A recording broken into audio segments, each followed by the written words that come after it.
definitivamente una de las características de alguien que ha nacido de nuevo, que ha renunciado, que ha crucificado sus pecados en la cruz, que ha entregado su vida a Cristo, que se ha arrepentido de su maldad. Una de las características es que esta persona se empieza a volver muy sensible frente a su propio pecado y frente al pecado del mundo. Es decir, empieza a tener una comprensión de lo que significa el pecado y empieza, hermano, como a tener un zoom es lo que tiene la cámara, como a enfocar y a entender mejor su propio pecado y a ver de una manera más clara su propio pecado. El apóstol Pablo, en una etapa muy madura de su vida, lo dijo de esta manera: porque lo que no quiero hacer, eso hago. Y con esto demuestro que no soy yo, sino el pecado que mora en mí. Esto solo puede provenir, este discernimiento espiritual solo puede provenir de una persona que ha madurado en su fe. ¿Por qué? Porque una persona inmadura, bueno, primero un inconverso no tiene conciencia de pecado. Un inconverso peca, vive en pecado y no siente que está pecando. Pero un creyente empieza a desarrollar una conciencia de pecado en su vida. La palabra de Dios sensibiliza su mente, sensibiliza su conciencia. El Espíritu Santo sensibiliza su conciencia. A la medida que madura, más discernimiento tiene. Pero una persona inmadura no, porque una persona una inmadura no desarrolla profundamente esa capacidad de poder casi que discernir las intenciones más profundas de su propio corazón. Recuerden, hermano, que hemos hablado que nuestro mayor problema, mire, el mayor problema que usted y yo tenemos no es el diablo. No es el diablo. Sí, él es un enemigo, pero no es el mayor problema, porque él apela a la maldad que hay en nuestro corazón. La tentación apela a eso. Así que el mayor problema no es el diablo. El mayor problema no es el mundo caído. No son los problemas, no son las circunstancias, no son las dificultades, no son las tentaciones, no son las crisis. Ese no es el mayor problema que nosotros tenemos. El mayor problema de nuestras vidas es nuestro propio corazón. Jeremías dice: engañoso es el corazón del hombre y perverso, ¿quién lo conocerá? Mas tú, Jehová, que escudriña la mente y el corazón. El problema del ser humano radica en su corazón, que es engañoso, que es pervertido por naturaleza. Allí están. De allí Jesús dijo: vienen los malos pensamientos, porque no es lo que entra, sino lo que sale del hombre, porque de su corazón salen los malos pensamientos, el adulterio, la fornicación, la mentira, los malos pensamientos, los malos sentimientos. Todo eso proviene de una fábrica interna de pecado que todos nosotros tenemos, que es nuestro propio corazón. Por eso miren los versículos. Primera de Juan capítulo 1, versículo del 8 al 10 dice así: si decimos que no tenemos pecado, nos engañamos a nosotros mismos y la verdad no está en nosotros. Pero si confesamos nuestros pecados, Él es fiel y justo para perdonar nuestros pecados y limpiarnos de toda maldad. Si decimos que no hemos pecado, le hacemos a Él mentiroso y su palabra no está en nosotros. Impresionantes versículos de una carta que Juan elabora, hermano, para la iglesia, donde muestra la marca de un verdadero creyente. Y Juan dice: una de ellas es que el creyente empieza a percibir su propia condición pecaminosa de una manera muy profunda. Así que hoy vamos a ver tres crudas realidades del pecado. Tres crudas realidades de lo que es la esencia del pecado. En primer lugar, la palabra de Dios nos enseña que el pecado es la peor plaga de la humanidad. El pecado es la peor plaga de la humanidad. La peor plaga, la peor epidemia o pandemia que ha tenido el mundo. No son los virus, no es el SIDA, no es la depresión financiera, no es la pobreza. La peor epidemia que el mundo ha experimentado se llama pecado. Se llama pecado. Es el peor problema del ser humano. Mire el versículo 8, Juan dice: si decimos que no tenemos pecado, nos engañamos a nosotros mismos y la verdad no está en nosotros. Es decir, no podemos tapar el sol con un dedo. Todo ser humano necesita reconocer su pecado, ser consciente de que es pecador. Y Juan dice: aún nosotros, siendo cristianos, si decimos que no tenemos pecado, nos engañamos a nosotros mismos. Porque el que dice que no tiene pecado se engaña a sí mismo. Y ojo, la verdad no está en él. Es decir, no ha creído, no ha nacido de nuevo, no está en el evangelio. Que dice que no ha pecado, que no tiene pecado, no conoce el evangelio. Porque el evangelio comienza por una cosa: la pecaminosidad del hombre y la santidad de Dios. El hombre ha enfrentado a Dios, ha ofendido a Dios con su pecado, ha ofendido la santidad de Dios y ha despertado la ira de un Dios santo por causa del pecado. Entonces, sin convicción de pecado no hay arrepentimiento. Por eso Juan dice, el que dice que no tiene pecado no lo conoce, no ha venido a arrepentimiento, porque niega la realidad del evangelio acerca del pecado. Hermano, toda la raza humana fue tocada por el pecado. No hay nadie, no hay ningún ser humano en el mundo que se libre de no pecar. Nadie, por muy bondadoso, por muy buena gente, por muy bonachón, así le hayan hecho una estatua, así lo hayan beatificado y santificado, todo ser humano fue contagiado por el pecado.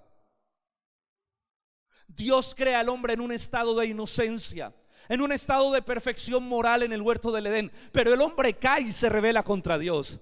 Y desde ese momento el pecado entra en el corazón humano, y el pecado se extiende como una pandemia, como un virus a toda la raza humana, y todos son afectados por el pecado. El corazón del ser humano es dañado. La naturaleza caída hace parte ahora del corazón humano. El corazón humano ahora es perverso por causa del pecado, y nadie se libra de eso. Yo sé que usted me va a decir, ay pastor, pero yo conozco gente que parece muy buena, ¿verdad? ¿Cuántos de aquí no conocen personas que parecen muy buenas sin ser cristianas? En el barrio las aman, son las señoras que el barrio ama, porque cuando alguien necesita un favor, ella está ahí. ¿Sí o no? Porque es la que da mercado, es el que da mercado, es el que es bonachón, el que es bondadoso. Usted dice, yo tengo un vecino, pastor, que él no es cristiano, pero es mucho mejor que un cristiano. Eso no le pega a la esposa, eso la trata como una princesa, eso cuida a sus hijos. Ese señor no es cristiano, pero parece. Porque da la impresión de que hubiera gente buena en el mundo, y de que hubiera gente que no hubiese sido contaminada por este virus letal del pecado, y que su corazón no fuera perverso. Pero ¿sabe qué dice el Señor? ¿Sabe qué dice el Señor, hermano? Como está escrito, no hay justo ni aun uno. Romanos capítulo 3, apúntelo. No hay quien busque a Dios, no hay quien entienda, no hay quien haga lo bueno. No hay ni siquiera uno. No hay nadie, dice el Señor. Porque la bondad y la santidad del Señor no se compara con la moral cultural. El Señor no nos compara con la moral cultural, porque frente a la moral cultural cualquiera es un santo, y más en la degradación que se encuentra nuestra sociedad o el mundo actualmente. El Señor nos mira con su santidad, y el Señor nos compara con su santidad. Por eso dice, sed santos porque yo soy santo, y sin santidad nadie verá al Señor, porque Él nos compara con Él, con su santidad. Claro, cuando te comparas con la santidad de Dios, tú eres un pervertido. Por eso es que la Biblia dice, no hay justo ni aun uno, no hay bueno, no hay quien entienda, no hay quien busque a Dios, ni uno, ni uno. ¿Recuerdan cuando vino el joven rico? Un joven muy buena gente, muy religioso, y le dijo, Jesús, maestro bueno, le dice el joven a Jesús, ¿qué haré para heredar la vida eterna? Lo primero que Jesús le dijo es, ¿por qué me llama bueno? Bueno, no hay ninguno sino solo mi Padre que está en los cielos. Solo mi Padre que está en los cielos. Porque el pecado ha contagiado, ha contaminado todo el género humano. Ninguna persona, por buena que parezca, es buena, porque en el fondo de su corazón es totalmente depravada, según la Escritura. La Biblia dice, no hay justo ni aun uno, no hay quien entienda, no hay quien busque a Dios. ¿Sabe por qué? Porque Dios nos creó perfectamente santos. Dios nos creó moralmente perfectos, y esa es la perfección que Él exige para poder estar delante de su presencia. Por eso es imposible ser salvos sin la gracia de Jesús, sin la sangre de Cristo. ¿Usted cree que por qué puede usted estar hoy cantando delante de Dios sin ser consumido por su misma presencia? ¿Usted cree que por qué puede estar ahí sentado escuchando la palabra santa de Dios sin ser traspasado por la gloria de Dios y fulminado totalmente y enviado al infierno para siempre? ¿Por qué? Porque Cristo lavó nuestros pecados y podemos acercarnos al Padre con un corazón humilde y sencillo, porque Él nos ha perdonado. O si no, no podríamos estar una milésima de segundo delante de su presencia sin ser consumidos por su ira y su santidad. Mis hermanos, sí hay gente que parece buena. Escuche, es que la buena educación, los principios y los valores de casa y la educación es importante, porque estas personas que moralmente son buenas es porque han tenido una buena educación en su casa, por parte de sus padres, unos buenos valores inculcados en el colegio. Estamos hablando de la gente que no es creyente y se comporta bien. ¿Por qué? Porque eso restringe la maldad y restringe el pecado. Es decir, esos buenos valores son como una barrera de contención, y cuando la persona quiere, recuerda que le enseñaron eso en su casa. Entonces eso contiene el pecado. Pero en el fondo todos somos tan perversos. Si no tuviéramos esas restricciones, si Dios por su gracia no restringiera el pecado, el ser humano sería un monstruo. Y hemos visto gente así. Un Adolfo Hitler que mató más de 6 millones de judíos.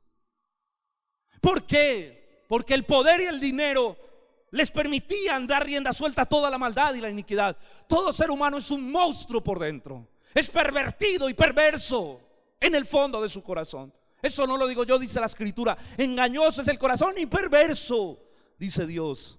Pero el Señor lo conoce, porque el Señor mira allá a lo más profundo del corazón. Los estudiosos entonces, de acuerdo a todo esto, dicen, bueno, los filósofos, los humanistas dicen, el problema de la humanidad es este. El problema de la humanidad es la falta de educación.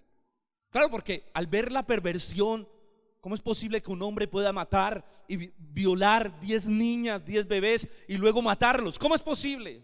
Por la perversión. Y usted dice, ¡ay, terrible! Nosotros no somos así, porque Dios en su gracia nos ha guardado y hemos tenido valores que han restringido esa maldad. Pero todos tenemos la capacidad de ser tan malos, porque todos tenemos la misma naturaleza pervertida por dentro y pecadora y satánica.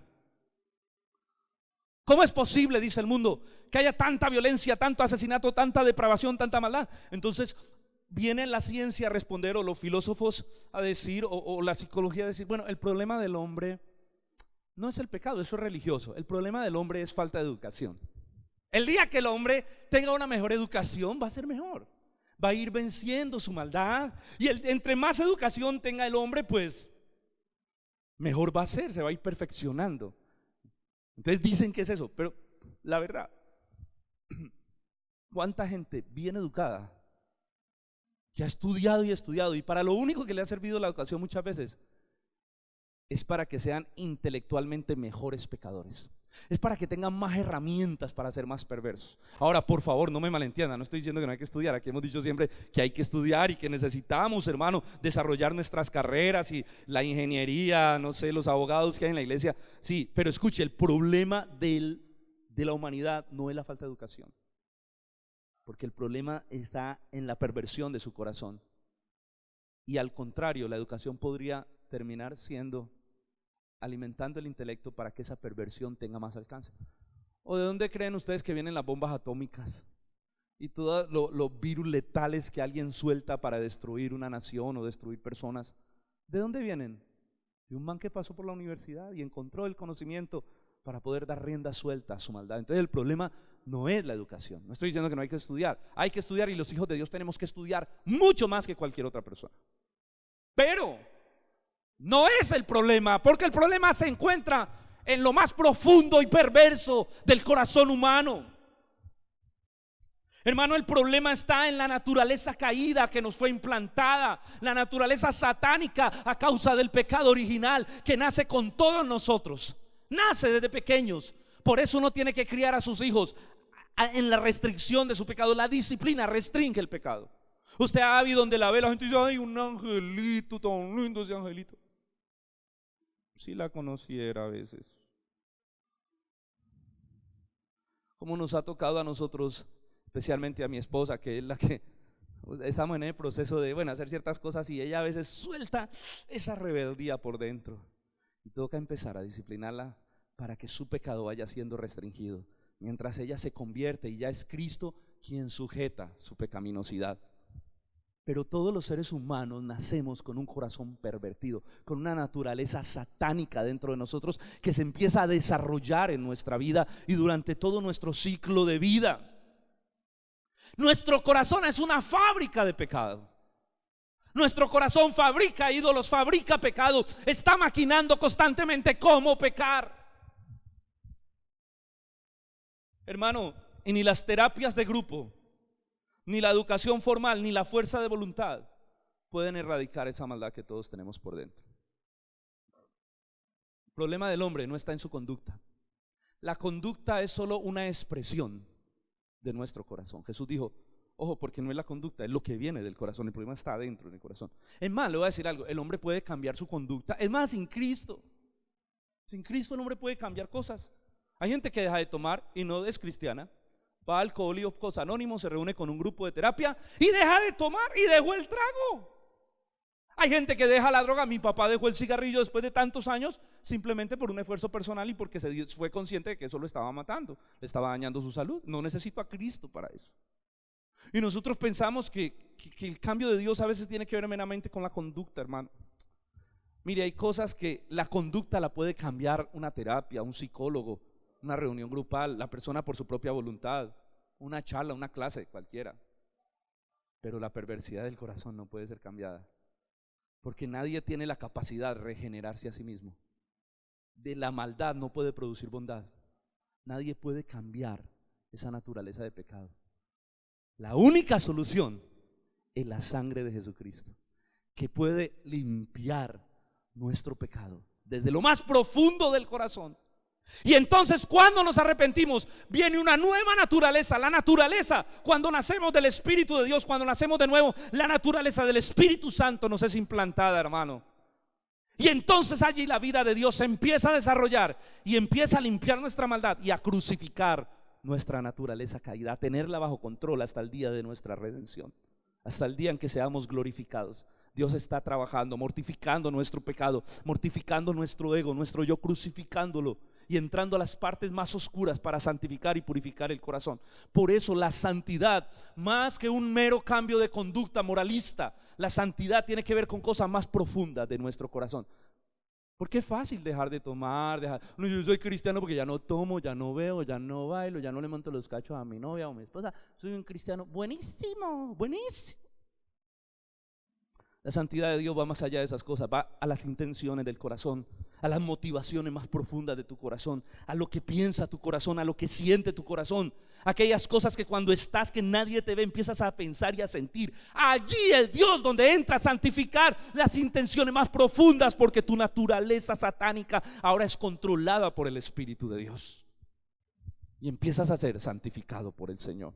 Solo la sangre de Cristo, solo la gracia puede solucionar el problema del ser humano, ya que su problema no está en la conducta, sino en lo más profundo de su corazón, de su necio corazón. Hermano, el mal del pecado es la peor epidemia que la humanidad ha vivido. El mal del pecado es tan terrible que sumió al mundo en el caos. Usted recuerda cuando usted lee Génesis, dice que todo lo que Dios creó era ¿qué? Bueno, y bueno en gran manera. Ahora yo le pregunto, ¿este mundo es bueno y bueno en gran manera? Con toda la guerra, los asesinatos, las violaciones, los abortos, con la maldad, la perversidad que hay, la corrupción del gobierno, usted puede decir, todo lo que Dios hizo es bueno y bueno en gran manera. Sí, Él lo hizo bueno, pero el pecado sumió al mundo en el caos. El pecado que entró al género humano, la perversidad de los corazones, sumió lo que era bueno y lo convirtió en algo horrible y terrible. Vivimos en un mundo caído, dominado por Satanás. Jesús mismo dijo, porque Él es el príncipe de este siglo. Un mundo de pecado, un mundo de maldad, donde hay seres humanos pecadores, malos, perversos, y usted y yo estamos dentro de ese paquete. Pero Cristo nos ha redimido si hemos creído por su gracia, y nos ha sacado y nos ha trasladado del reino de las tinieblas al reino de su amado Hijo. Pero el mundo vive en un estado de perversión a causa del pecado, un caos total. El pecado esclavizó al hombre de tal manera que el hombre necesita pecar para ser feliz. No hay otra manera de ser feliz si no es el pecado. Y necesita esa dosis mortal como la droga, que un drogadicto sabe que eso lo va a matar, pero lo necesita. La gente sabe que el pecado los va a matar, pero lo necesitan, porque si no, no se sienten bien.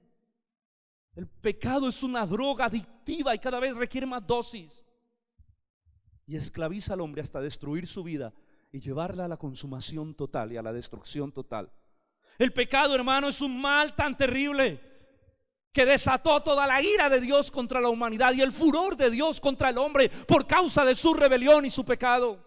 Dice la palabra de Dios que hay un día de la ira reservado para todos los impíos, y todo aquel que no se arrepienta, la ira de Dios caerá de golpe sobre él y será hundido en lo más profundo del infierno por su culpabilidad. Eso es lo serio del pecado. Eso es lo serio de la rebelión, que ha desatado la ira de un Dios santo y un Dios justo en los cielos. Romanos capítulo 1 dice que la ira de Dios se revela contra toda injusticia de los hombres, que con injusticia detienen la verdad. Juan el Bautista le decía a la gente: ¿quién les enseñó a huir de la ira venidera? Apocalipsis dice que habrá un día en que los hombres querrán huir de Dios. Cuando Dios desate su ira, los hombres dirán a los montes: cáiganme encima, cúbranme, pero no podrán, porque la ira del Dios Todopoderoso se habrá desatado sobre la humanidad y no habrá espacio para un centímetro, un milímetro, un suspiro de misericordia. No, señores, Dios es santo, pero es fuego consumidor. Dios es bueno, pero es fuego consumidor. Y cuando su ira se desata, nadie puede estar en pie delante de su ira. Y en el día de la ira, Dios consumirá el mundo con su justicia y su santidad, y no tendrá un milímetro de misericordia. Ese es el Dios que tenemos. La palabra de Dios dice: terrible cosa es caer en las manos de un Dios vivo. Es un Dios perfectamente santo, es un Dios perfectamente puro, que dice en Romanos 3:23: por cuanto todos pecaron, todos están destituidos de la gloria de Dios. Todos están sujetos a condenación eterna.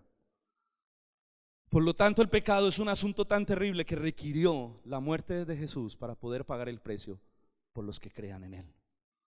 Escuche, y aquí entramos a nuestro segundo punto, nuestra segunda terrible verdad acerca del pecado. Es que el pecado requirió que Dios mismo solucionara el problema. O sea, era un asunto que nadie podía resolver. La educación no podía resolver, la moral no podía resolver, la religión no podía resolver. Solo Dios mismo enviando a su Hijo, solo la sangre preciosa de Cristo pudo ser derramada para solucionar el problema en todos los que creen. Porque de tal manera amó Dios al mundo, que dio a su Hijo unigénito, para que todo aquel que en Él crea no se pierda, mas tenga vida eterna. Solo la sangre preciosa de Jesucristo. Por eso Juan dice en el versículo 9: si confesamos nuestros pecados, Él es fiel y justo para perdonar nuestros pecados y para limpiarnos de toda maldad. Si confesamos, dice Juan, nuestros pecados, Él es fiel, Jesucristo, y justo para perdonarnos. Y oye lo que dice: no solo perdonarnos, sino limpiarnos, porque su sangre perdona, pero su sangre también santifica, limpia y quita el pecado. Él hace lo que nada puede hacer. Él hace lo que ninguna terapia de grupo puede hacer. Él hace lo que ningún psicólogo puede hacer. Él trabaja en el terrible problema, en el mayor problema del ser humano, que es su pecado. Hermano, y el pecado ha sido tan letal que aún después de ser cristianos seguimos luchando con él. O sea, es un asunto tan profundamente letal y tan profundamente arraigado al corazón humano, que aún después de ser cristianos y tener una nueva naturaleza y tener el Espíritu de Dios, seguimos luchando en nuestro corazón, crucificando el pecado, crucificando la naturaleza caída. Y Dios sigue trabajando en santificar el corazón humano. En su fidelidad, Dios decide resolver el problema, porque dice que si nos arrepentimos de nuestra maldad, Él es fiel y justo para perdonar la maldad. Solo Cristo puede salvar al hombre. No hay otro camino. Jesús dijo: no hay otro nombre, dice la palabra del Señor, no hay otro nombre dado en la tierra, dado a los hombres, en el que podamos ser salvos. Solo Cristo. Él es el camino, Él es la verdad, Él es la vida. Dios en su fidelidad decidió resolver el problema. ¿Cómo? Enviando a su Hijo. Yo quiero que usted piense en esto por un momento. Piense en lo que le voy a decir. El Hijo de Dios está en su trono, en su gloria, Jesucristo, desde la eternidad y hasta la eternidad. Y Jesús en la eternidad pasada estaba en la gloria, sentado a la diestra del Padre, con ángeles sirviéndole, con ángeles viniendo a servirle constantemente, ángeles que le honran, ángeles que le respetan, ángeles que vieron la ira de Dios con aquellos que se rebelaron y fueron arrojados a lo más profundo del infierno. Ángeles que vieron eso, y entonces estos ángeles con temor y reverencia sirven al Dios de los cielos, adoran al Dios de los cielos. Jesús está en su trono, alrededor de Él hay serafines que cantan: santo, santo, santo, y ni siquiera se quitan la mano para no ver el rostro de Dios. Tapan sus ojos con dos alas para no ver la santidad y el rostro de Dios. Por el respeto que tienen, cubren sus pies, porque están en terreno santo y están allí delante del trono de Dios, el Padre, el Hijo, el Espíritu Santo. La gloria de Dios en ese lugar, en todo su esplendor y su gloria, con sus ángeles alrededor. y ven que el Hijo se para de su trono, se quita su capa real, porque dice que sus mantos llenaban el templo, deja su cetro y su corona, se pone ropa de hombre y se encarna en una virgen, y viene a nacer en un pesebre, a dejar su palacio de cristal, su reino, sus calles de oro, para venir a nacer en un establo, a caminar por las calles polvorientas de Jerusalén, para venir a ser maltratado, humillado a lo sumo, al punto que lo abofeteaban, lo escupían y le decían: si eres el Hijo de Dios, bájate de ahí, le decía la gente. Rifaban su ropa, lo dejaron desnudo también. Bueno, pues con su única túnica. Para ser maltratado dejó su trono, para ser maltratado, para ser ofendido a lo sumo, herido a lo sumo, pero además de eso, para ser asesinado de la peor manera que alguien pudiera morir, y era en una cruz donde morían los peores criminales, que era el juicio romano, para lo peor de la sociedad, para la escoria de la sociedad. Jesús se hizo maldición, dejó su trono para ser un hombre, para ser maltratado, herido y asesinado cruelmente por los hombres, para recibir la ira de los hombres primero, la ira que los hombres tienen contra un Dios santo. Jesús la experimentó en carne propia. Cada latigazo, cada dolor, cada clavo era experimentar también la ira del hombre contra la santidad de Dios en esa cruz. Yo creo que los ángeles estaban conmocionados. Yo creo que los ángeles, piense por un momento en lo que estaban pensando los ángeles que honran al Dios de los cielos, que honran al Hijo, que lo adoran, que le sirven. Piense cuando ellos estaban viendo a Jesús siendo maltratado por los hombres. Piensen qué pensarían los ángeles cuando estaban viendo que clavaban a Jesús en una cruz. Los querubines, los serafines, todo el ejército celestial, sin que el Padre diera una orden de que lo rescataran, viendo esa cruel escena. Yo creo que todos estaban conmocionados, porque ellos comprenden la realeza de nuestro Señor Jesucristo.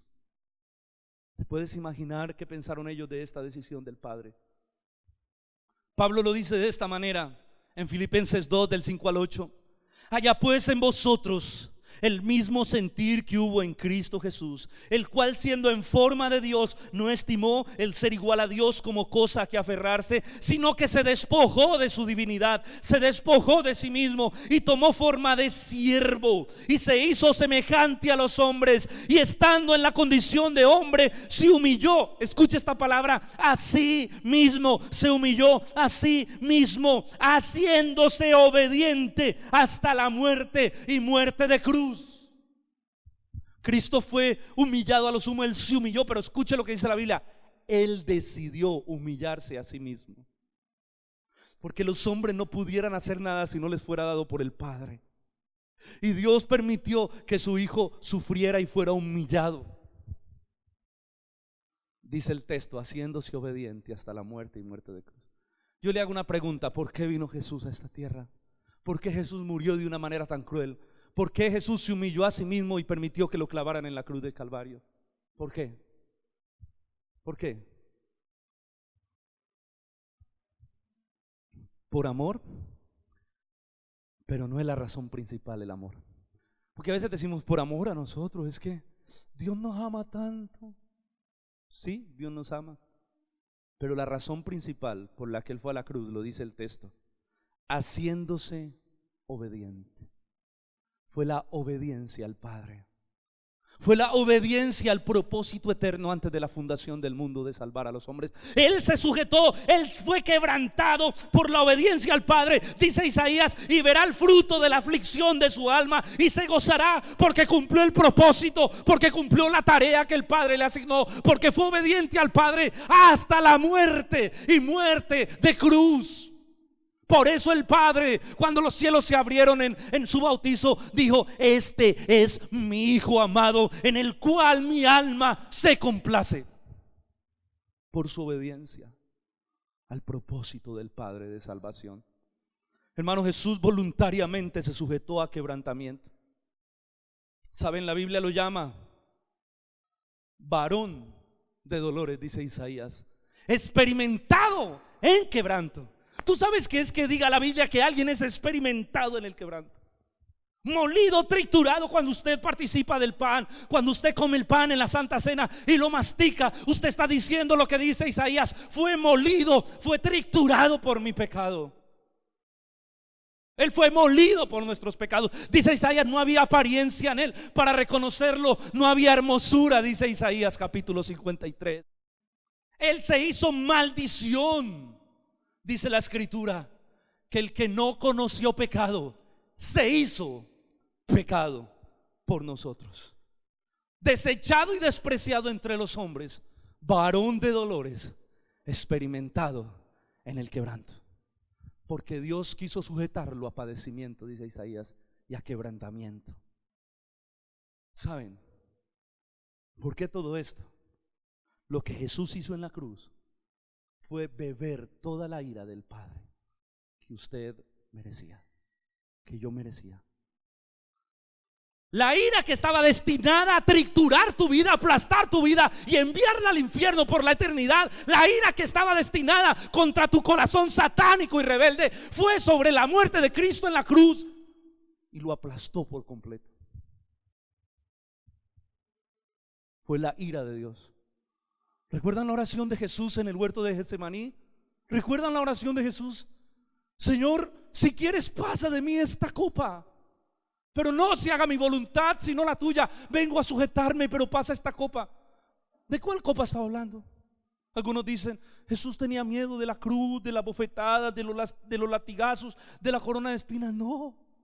Le hago una pregunta: ¿cuántos creyentes no murieron crucificados de la iglesia primitiva? ¿Cuántos creyentes no fueron clavados con un palo por toda la mitad y fueron quemados como antorchas en el circo romano? ¿Cuántos creyentes no cogieron sus hijos y los tiraron y a ellos los ponían a ver como los leones devoraban sus hijos? ¿Cuántos cristianos primitivos no fueron crucificados boca abajo como lo fue Pedro, que dice la historia que fue así? ¿Y sabe cómo morían? Cantando himnos, adorando y dando gracias a Dios que les tenía por dignos de morir por el evangelio. Entonces, ¿será que Jesús es menos fuerte que estos hombres? Entonces, ¿será que Jesús es más cobarde que sus discípulos? Porque él sufría con dolores intensos y agonía, que sudaba grandes gotas como de sangre, dice, y oraba y lloraba tanto que un ángel tuvo que venir a consolarlo. Entonces él era más débil que sus discípulos, que morían crucificando, cantando himnos. No, señores, porque la copa de la que Jesús habla no es exactamente la ira humana, lo que la ira humana podría hacerlo. La copa es la ira divina. Jesús sabía que venía a ser aplastado por la perfecta santidad y justicia de Dios, a ser aniquilado por completo, a ser destruido, a ser triturado por la ira santa de un Dios que pide justicia. Una santidad que no pide misericordia, sino que clama que los hombres sean destruidos y echados al infierno por los siglos de los siglos. Y esa ira era la que Jesús decía: Señor, pasa de mí esta copa, pero no se haga mi voluntad sino la tuya. Y Jesús fue aplastado en la cruz por la ira de Dios. Se volvió pecado, por eso el Padre se retiró completamente. Y Jesús clamó, último minuto antes de morir: Elí, Elí, lama sabactani. Dios mío, ¿por qué me has desamparado? Porque la perfecta Trinidad, que tuvo comunión durante toda la eternidad, en la cruz fue separada por causa del pecado. Porque Jesús estaba cargando el pecado de nosotros sobre la cruz. Estaba recibiendo toda la ira de Dios. Un padre matando a su hijo por completo. ¿Tú sabes qué dolor pudo experimentar el padre? ¿Recuerdan ustedes cuando Dios le dijo a Abraham: toma tu hijo, tu único hijo, el que tanto amas, y ve y sacrifícalo? Y Abraham no dudó, al otro día cogió a su hijo y se fue al monte Moriah y lo colocó allí en el altar y subió su cuchillo. Y cuando lo iba a matar, un ángel vino y le dijo: detente, Abraham, ahora entiendo que temes a Dios y que no le rehusas nada, no mates a tu hijo. Un ángel detuvo el cuchillo para que su padre Abraham no experimentara el dolor de perder un hijo. Pero en la cruz del Calvario el cuchillo fue levantado y todos los ángeles tenían que guardar silencio hasta que el padre clavara el cuchillo en el pecho de su hijo y lo matara por el pecado nuestro. ¿Te imaginas? imaginas los ángeles? ¿Te imaginas los ángeles viendo la ira de Dios aplastar a su propio hijo en la cruz del Calvario? Oh, pero nosotros no entendemos.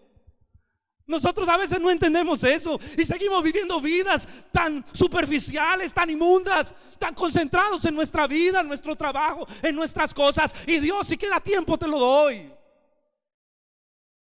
No entendemos la justicia, no entendemos lo que pasó en la cruz, porque si lo entendiéramos, nuestras vidas serían completamente diferentes. Querríamos ser santos para adorar a aquel que murió en una cruz por nosotros. Queríamos vivir todo el tiempo para exaltar al Rey de Reyes y Señor de Señores. Ahora, lo más tremendo de todo esto es que esto fue planeado por Dios antes de la fundación del mundo. El sacrificio para poder, miren lo que costó solucionar el problema. ¿Estamos entendiendo? La sangre preciosa del Hijo de Dios costó solucionar el problema que nosotros teníamos con la justicia de Dios por causa del pecado. Ahora, no resuelve el problema de todo el mundo, resuelve el problema de los que creen, porque el que no cree tarde o temprano se encontrará con la ira de Dios y será consumido por ella y aplastado por ella en el infierno eternamente. Yo te hago una pregunta: ¿tú sabes qué es que la ira de Dios caiga sobre una persona? Juan 3:36 dice que el que cree en el Hijo tiene la vida, pero el que no cree, la ira de Dios está sobre él y pende sobre él y no se desata, porque Dios no lo ha soltado, porque Dios le da tiempo, porque el Señor está allí con su ira listo a aplastarlo. Pero su gracia se extiende, pero un día, si no se arrepiente, la ira de Dios le aplastará por completo. ¿Tú sabes qué es estar delante de la ira de Dios? Yo nunca quisiera probar eso, porque sé que Cristo ya lo probó por mí. No entendemos. Apocalipsis dice que Él es el Cordero. Recuerda Apocalipsis 13:8, dice que Él es el Cordero inmolado antes de la fundación del mundo. Él es el Cordero inmolado, crucificado antes de la fundación del mundo. Dice Apocalipsis capítulo 13 versículo 8 que todo el que no se encontró escrito en el libro de la vida del Cordero inmolado antes de la fundación del mundo fue echado al lago que arde con fuego y azufre por los siglos de los siglos. El plan de Dios se planeó desde la eternidad pasada, y Dios estaba orquestando su plan, y Dios decidió crucificar a su Hijo, aplastar a su Hijo por su propia ira, porque no había otra manera de solucionar el pecado. Porque nosotros nos preguntamos, después de escuchar esto, yo sé que usted tiene la misma pregunta que yo: ¿no había otra manera, Señor? ¿No había otra forma de solucionar este problema tan terrible? No, mi hermanos, no había otra manera. Dios es sabio y profundamente soberano. ¿Por qué pasó? Solo Él entenderá todos los detalles. Pero lo que nosotros sí podemos entender es que cuando podemos mirar a la cruz y vemos al fiel y justo clavado en esa cruz, al que no hizo pecado, al que no hubo engaño en su boca, no hubo un pensamiento de maldad, no hubo un sentimiento de maldad, a un hombre puro y santo, cuando lo vemos clavado en esa cruz por nuestro pecado, empezamos a entender la gracia y el amor profundo de Dios. Cuando miramos nuestra vida, hermano, y cuando vemos nuestro pecado y nuestra iniquidad, y miramos al Señor, al puro y santo colgado en esa cruz, entonces empezamos a entender la gracia. Y cuando sentimos su perdón y experimentamos su amor, entonces estallamos en adoración y en gratitud, y queremos vivir solo para adorarlo, porque Él dio su vida. Y dice el apóstol Pablo: si Él dio su vida por nosotros, ahora nosotros lo menos que podemos hacer es entregar nuestra vida por Él. Hay adoración. ¿Por qué Dios lo planeó? Podría solo dar esta pequeña pizca de detalle, y es: Dios permitió la maldad porque sin maldad no hubiera habido cruz, sacrificio. Sin maldad no hubiera habido cruz, sacrificio de Jesús. Y sin la cruz, sin el sacrificio de Jesús, no hubiera habido gracia. Y sin la experiencia de la gracia no hay adoración, porque es la gracia de Dios la que desata nuestra adoración. Porque el día que estemos en el cielo y recordemos y veamos al Cordero inmolado y le veamos los huecos, hermano, de sus manos y de sus pies, y lo veamos sentado en gloria, toda la eternidad vamos a mirar a la cruz y a recordar su sacrificio, y vamos a adorar a aquel que es fiel y justo, porque vamos a entender por experiencia propia que Dios ha sido misericordioso y bueno. Eso no hubiera pasado si nosotros no hubiéramos pasado por este mundo de pecado y hubiéramos experimentado el pecado y la maldad. Nuestro pecado y nuestra maldad nos hicieron ver a la cruz, y es allí donde nuestro corazón estalla de adoración y de alegría por la obra que Él hizo en la cruz del Calvario, hermanos. Es allí donde experimentamos su amor. Y no solo nosotros, sino todo el ejército celestial, cuando después de ver todo esto, ve el plan consumado de Dios, y podemos estar allá con los ángeles. Los ángeles, después de ver todo el plan perfecto y el sufrimiento que Dios entregó a su propio Hijo, y que Dios se puso sobre sí mismo ese sufrimiento, los ángeles van a tener más reverencia, más adoración, más deseo de servir a un Dios que fue capaz de entregar su propia vida por amor a los hombres. Así pues que la cruz produce una adoración eterna. El caos fue permitido en este mundo. El caos fue permitido para que cuando estemos en la perfección del cielo, delante de su misma santidad, recordemos su amor y podamos adorarlo con pasión por los siglos de los siglos de los siglos. Escuche lo que le voy a decir: usted nunca olvidará el sacrificio de la cruz. Nunca. Porque fue el sacrificio que lo libró de la ira de Dios para que usted pudiera estar en la eternidad. Escúcheme, si es que es salvo, si es que ha nacido de nuevo, y si es que llega porque ha nacido de nuevo y porque es salvo, porque no quiero hablar esto de manera general y de pronto aquí hay alguien que no ha nacido de nuevo, que no es salvo. Y por último, y termino con esto, hermanos, la tercera verdad cruel del pecado es esta. Ya les dije ahorita que el pecado es tan cruel que nosotros, después de ser redimidos, seguimos luchando con él, ¿o no? Juan dice: si usted dice que no tiene pecado, usted es un mentiroso. La tercera realidad es esta: que a mayor comunión con Dios, más luz tendrás para ver tu propio pecado. Que a mayor comunión y comprensión de la naturaleza y la santidad de Dios, entender a través de la palabra el carácter de Dios, y a mayor tiempo de oración y profundidad de estar en la cercanía de su trono y adorarlo, más luz vas a tener para ver tu propio pecado. Ustedes han visto las bombillas que son como que tienen un dimmer. El dimmer, que es un graduador, que usted la va graduando y ellas van prendiendo, y a mayor, entre más sube usted el dimmer, más se prende, y si usted lo sube todo, la bombilla se prende e ilumina completamente el lugar. Pues así es la relación con el Señor. A medida que tú pones el dimmer y subes el dimmer, la luz se va incrementando, y cuando la luz se incrementa, tú empiezas a ver con mayor claridad más tu pecado. Por eso un inmaduro no puede hacerlo. Un inmaduro cree que está bien y tiene la luz bajita porque no es su pecado. Pero alguien que ha madurado llega a la conciencia de Pablo: a veces lo que no quiero hacer, eso hago. Y hay un discernimiento, hay una agudeza para ver su pecado, no solo en el comportamiento, sino solamente cuando piensa en el pecado, cuando viene la intención, cuando, digamos, sucede algo y la persona dice: uy, pero Señor, perdón. O sea, es una manera de capturar, de entender el pecado que sube del corazón y poder clavarlo en la cruz apenas llegue. Es una dimensión de comprender, hermano, los pecados más profundos. David decía: líbrame, Señor, de los pecados que yo no veo y que no conozco. Y quien crece en su espiritualidad, en su relación con el Señor, se vuelve súper sensible a su propio pecado. Empieza a discernir su pecado solamente cuando él piensa parecer. ¿Soy claro? Hay mayor madurez, hay mayor entendimiento. Juan dice: si decimos que no tenemos pecado, le hacemos a él mentiroso, y su palabra no está en nosotros. O sea, Juan dice: el que dice que no tiene pecado, mi palabra no está en él. La verdad, no ha nacido de nuevo. Porque una persona, entre más madura, hay un contraste. Le voy a decir por qué.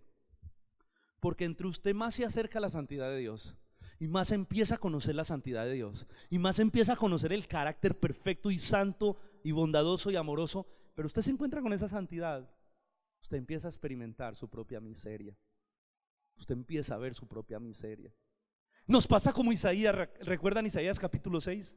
Un hombre religioso, un hombre moralmente bien comportado, un hombre de Israel de los mejores, pero cuando comprendió la santidad de Dios, cuando vio a Dios sentado en su trono y se acercó a él, y Dios se reveló en su naturaleza y su gloria, y tuvo una experiencia de la santidad de Dios, Isaías dijo: ay de mí, que soy hombre muerto, porque siendo un hombre inmundo de labios y habitando en un pueblo que tiene labios inmundos, se volvió más sensible a su pecado. Porque la madurez espiritual provoca que seamos más sensibles a nuestro propio pecado. Entonces es allí cuando vemos la santidad de Dios y cuando vemos nuestro pecado, que nuestro corazón es quebrantado.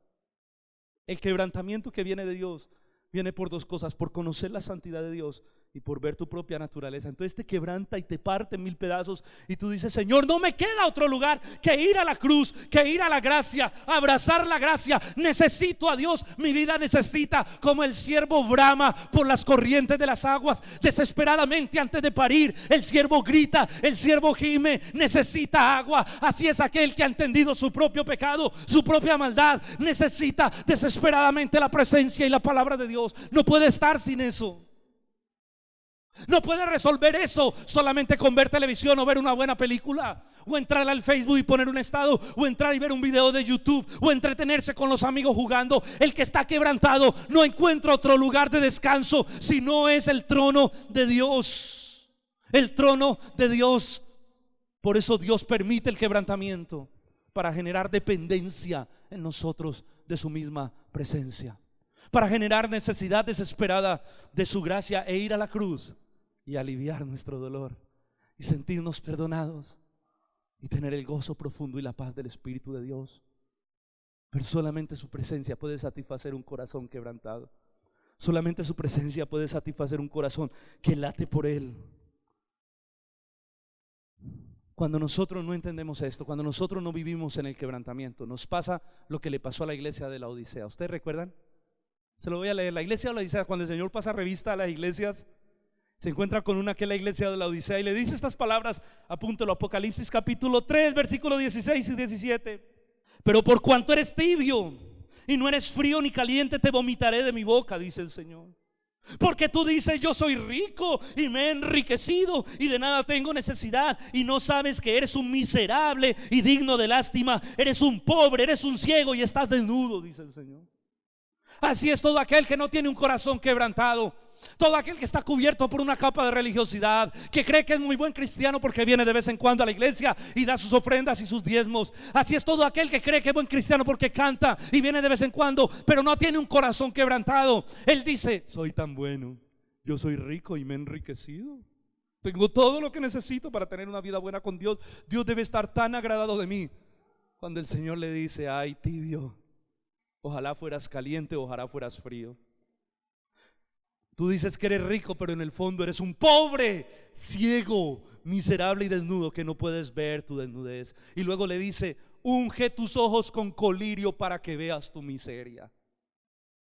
Clama al Señor que te permita ver tu pecado. Clama al Señor que te permita ver tu religiosidad. Clama al Señor que te permita ver que estás tan cómodo ahí sentado con un corazón duro hace años. Un corazón que no ama la palabra de Dios, un corazón que no ama la oración, que ama al mundo, que ama los deleites del mundo, un corazón que no se deleita en Dios. Eso es un corazón de la Odisea, un corazón tibio, que no haya deleite en el Señor. ¿Y sabe qué es lo que más me da tristeza? Que hoy en día vivimos la iglesia de la Odisea. Hoy la iglesia de Cristo está como la Odisea. Porque hay un humanismo tan profundo, hay una teología que yo le he llamado la teología de la Odisea. Ellos se creían ricos, se creían buenos, creían que lo tenían todo, pero eran no miserables, ciegos, dignos de lástima, hermano. Hoy en día hay una teología de la Odisea influenciada por la psicología del bienestar. No estoy diciendo que la psicología sea mala, ayer lo recalqué también.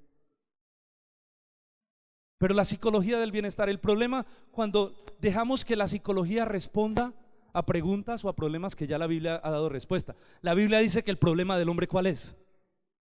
Su pecado. Pero viene la psicología y dice: no, el problema del hombre es la autoestima. La autoestima. Tiene una crisis tan interna, su corazón está tan mal, ha sido tan golpeado, que hay que trabajar en levantar el autoestima. Entonces vienen las palabras y todo esto, hermano. Es esa psicología barata, esa teología barata que quiere plantear una respuesta. Ella busca generar solo placer y bienestar en las personas. Rechazan el quebrantamiento bíblico, pues dicen que eso afecta a la personalidad y la baja autoestima. Tenemos que pensar en términos de grandeza, dicen, porque somos hijos, somos príncipes de Dios. Debemos evitar todo pensamiento que nos haga sentir mal, de manera que así aniquilan la autorreflexión que nos lleva al arrepentimiento y a la necesidad de acudir desesperadamente a la gracia divina. ¿Sabe qué dice esta teología barata, humanista? Cristo murió por ti porque tú eras tan grande, tan digno, y Dios te necesita. Adórale, porque sin eso Él no puede ser feliz. ¿Qué? Dios no te necesita. Dios siempre ha sido feliz y perfecto solo en su Trinidad, con sus ángeles. Nosotros somos beneficiados de la obra de la cruz. Él quiso llamarnos por su gracia. Mire todo lo que sufrió y vivió para tener un pueblo que lo adore. Pero Él no nos necesita para ser feliz. Y no murió porque éramos muy buenos, al contrario, Él murió por los enemigos perversos e impíos que éramos tú y yo, y recibió toda la ira aplastante de Dios en la cruz. Cuando tú vas al evangelio, hermano, te encuentras otra cosa. Mire, es por eso que hoy en día, por esa teología tan humanista y barata y superficial, es que el mundo no se siente culpable. Hoy en día el mundo piensa que Dios está tan bien con ellos. Yo me ponía a revisar. Yo tengo varias gente en mi WhatsApp de gente de las empresas con las que yo trabajo, y me ponía a ver el estado de algunos que yo conozco y que sé que no son gente, o sea, que no son cristianos y son tomadores, mujeriegos. Y por allá uno decía: si Dios está conmigo, ¿quién contra mí? Y esos son los estados de la gente. Con Dios todo lo puedo. Gente rebelde que no sabe que la ira de Dios lo va a aplastar un día y que debiera estar desesperadamente buscando su gracia. No entienden esto. Todo el mundo cree que Dios lo ama, cuando la verdad es que la ira de Dios pende de un hilo que no está esperando sino ser soltada para aplastar la humanidad por su pecado y su incredulidad. Pero es este evangelio barato lo que ha provocado que el mundo crea que Dios está contento con su estilo de vida, y el mundo va en una decadencia, en una inmoralidad cada vez más profunda, y oran para que Dios bendiga su propio pecado. Qué falacia, qué mentira la que hemos creado con este evangelio. Porque cuando miras el evangelio, tú ves que Dios quiere quebrantarte, no exaltarte. Le voy a leer un texto y con esto termino. Con esto ya voy cerrando. Isaías 57:15 dice así: porque así dijo el alto y sublime, el que habita en la eternidad y cuyo nombre es el Santo. Yo, dice Dios, habito en la altura y en la santidad, pero también habito con el quebrantado y humilde de espíritu, para hacer vivir el espíritu de los humildes y para vivificar el corazón de los quebrantados. ¿Saben qué, hermano? Un corazón contrito y humillado no desprecia al Señor. Él quiere que, como Cristo fue sujetado a quebrantamiento, nosotros vivamos vidas quebrantadas, que nuestro yo esté crucificado, que nosotros podamos, hermano, depender de la gracia, que no dependamos de nuestra suficiencia, que no dependamos de nuestra fuerza, que nuestra vida esté tan enamorada, tan ardiente por Dios, porque no encontramos nada bueno en nosotros, que Cristo sea manifestado. Los grandes hombres, hermano, los grandes hombres de Dios, todos han tenido una característica en común: tenían un corazón quebrantado. Lea la biografía de los hombres que trajeron avivamiento a la iglesia. Lea la biografía de un Juan Wesley, Jonathan Edwards, Martín Lutero, Charles Spurgeon. Toda esta gente tenía algo en común: era gente quebrantada. Nunca creyeron este cuento. Es más, es que eso es nuevo. Eso de que tú eres un príncipe, un rey, Dios te va a saltar, eres un campeón, eso es nuevo, es una basura nueva que ha salido. Estos hombres sabían que Dios pedía que su vida estuviera juntamente crucificada con Cristo, para que Cristo pudiera brillar a través de ellos. Y fueron estos hombres y la generación de estos hombres la que trajo una transformación inclusive al mundo y a las sociedades. Jonathan Edwards tuvo 13 hijos, de los cuales, 13 o 11, no recuerdo exactamente. Uno de ellos fue vicepresidente de los Estados Unidos y otros 2 fueron grandes hombres de influencia política. Susana Wesley tuvo un gran predicador, Juan Wesley, y tuvo otro de sus hijos que componía himnos para el Señor. Estos hombres transformaron su historia, cambiaron generaciones, evitaron guerras. Dice la Biblia: hombres de los cuales el mundo no es digno, hombres con un corazón tan quebrantado que fue vivificado, porque el Señor habita con el quebrantado de espíritu. Estos hombres cambiaron generaciones, hombres de los que el mundo no era digno, dice Hebreos. Esos eran estos hombres. Hombres que el cielo espera con ansia y pasión que lleguen a Él, para aplaudir el trabajo que hicieron, porque permitieron que Dios los partiera y los quebrantara a lo sumo. Oh, mis hermanos, pero déjeme decirle, necesitamos ser quebrantados y partidos para que Dios vivifique nuestra vida. Pero ese quebrantamiento es solo temporal, porque mire lo que dice la palabra del Señor. Allí mismo en Efesios dice que después de Jesús bajar a la cruz y ser humillado, dice el versículo 9 de Filipenses 2: por lo cual Dios luego también lo exaltó hasta lo sumo y le dio un nombre que es sobre todo nombre, para que en el nombre de Jesús se doble toda rodilla, en la tierra, debajo de la tierra y en los cielos, y toda lengua confiese que Jesucristo es el Señor. Después del quebrantamiento de Cristo vino la glorificación del Hijo de Dios. Y la Biblia también nos muestra que los cristianos tenemos que vivir en este mundo con un corazón quebrantado y humillado delante del Señor.